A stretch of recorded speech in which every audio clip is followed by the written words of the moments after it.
get to our special guest of the night. Spend some time with us on After Dark. He is the head coach of the Alabama Crimson Tide. He always is willing to spend some time with us. For what reason? I have no idea why.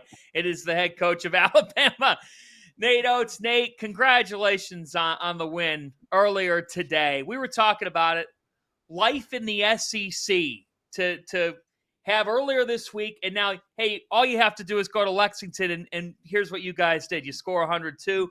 You find a way to beat a very good Kentucky team. What did this win signal to you about your team?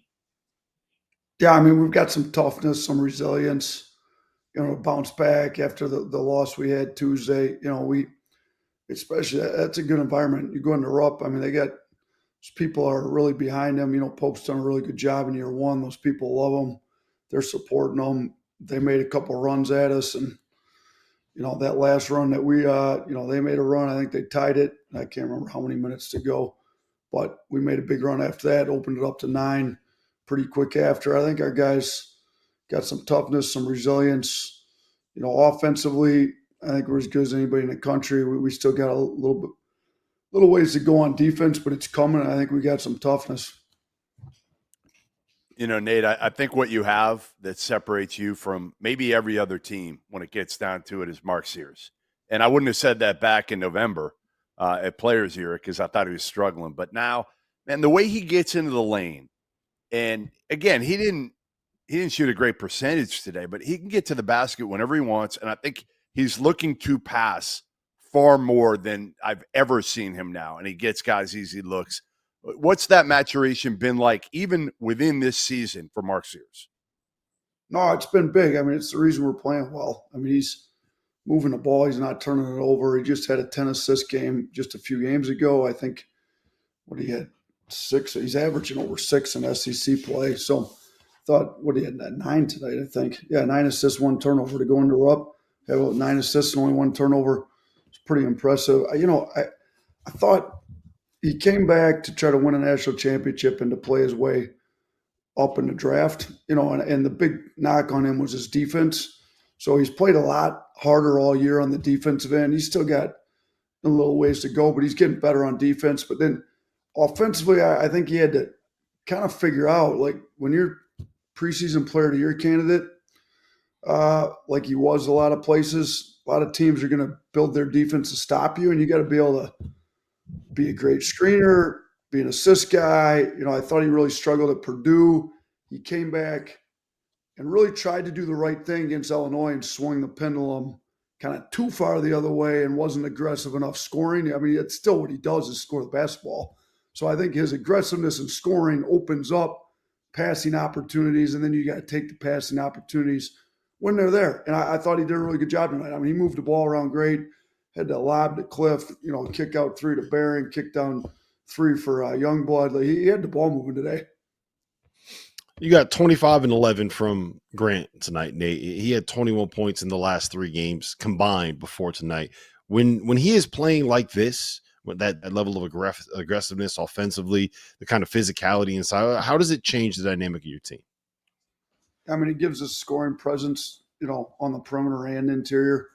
And he's making his free throws again. Now he struggled against Ole Miss, but I told our guys after that Ole Miss game, you got to deserve to win. I didn't think we deserved to win. Our preparation going into the game wasn't like it needed to be. Our effort in the middle of the game wasn't like it needed to be. And so these guys have really locked themselves in the gym. And Grant, to go from where he's struggling, shot 3 of 7, goes 9 for 10 today, hit those back-to-back threes, which were huge early for us. And then, he's aggressive. He's athletic, 6'11". He's got a lot of toughness to him. So he puts his nose in there and makes tough plays. When he's doing that, we can get some interior scoring to go with the shooting.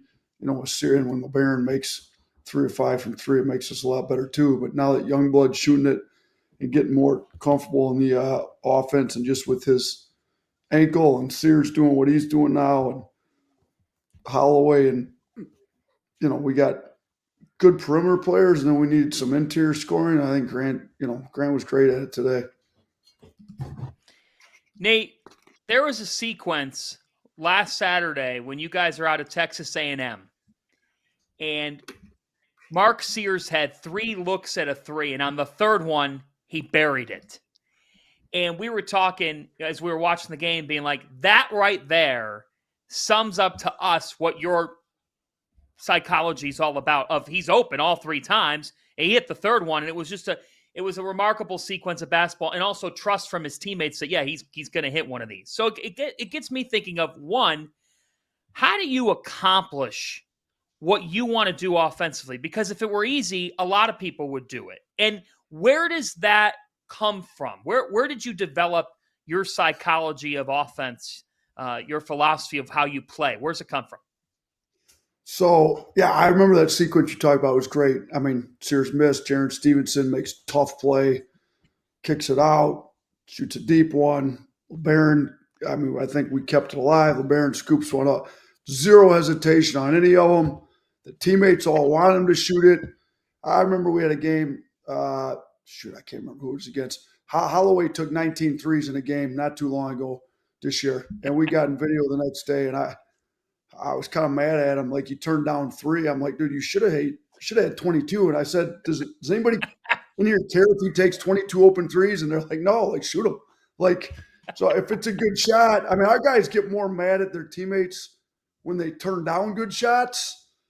And even if it's not their assist, they make the play, kick it one more. If they turn it down, they're going to get mad. Like, that's the way the offense works. So when you ask how I kind of came up with how I coach, why I want all the freedom, one is probably the most important one. I started at Romulus. I got there way back when, I think 02, 03 is my first year at Romulus. And I still distinctly remember it. I believe the score, we lost in the districts to our arch rival Belleville. It was like 48-35, I think. But what a disaster. Who wants to watch that? Like, disgusting. So we had athletes. At the time, we had no shooting machines. We couldn't score it.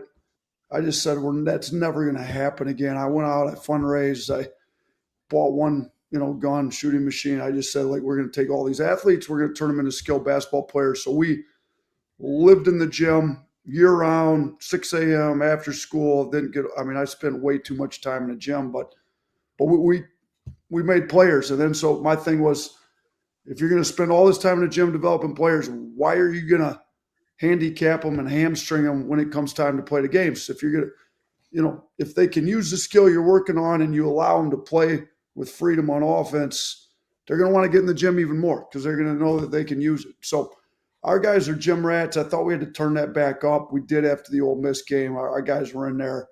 Nobody was happy with the Ole Miss game. Everybody lived in that gym. I mean, I went in there, before I'd go home in the evening, and it was packed, almost like it was a mandatory practice. There were so many guys in there. So I think they're not going to keep doing that if you got all these restrictions and rules. And as long as it's a good shot, everybody wants you to shoot it every time. I mean, if they're going to leave any of our guards open for open catch and shoot threes, like they better take them every single time that they have them available.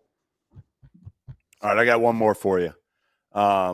You've been a head coach. This is now your 10th season. You're 50 years old. You waited for this till you were 40. I talked to a lot of NBA guys about who could be next in the college ranks to go to the NBA, and you are one of the first names that NBA guys talk about. Do you have aspirations of coaching at that next level? Have you thought about it? Obviously, you've hired 2 NBA guys currently on your staff. You've had other NBA guys on your staff previously. Is this something you would like to do at some point, if given the opportunity? I mean, first off, it's flattering that you'd say that because I'm not so sure I thought of that way. I was a high school coach not very long ago, and I do try to study the NBA a lot. We go to training camp. I was up in Boston 3 days. We go everywhere. I send my assistants everywhere. We try to implement an NBA system as much as possible in college.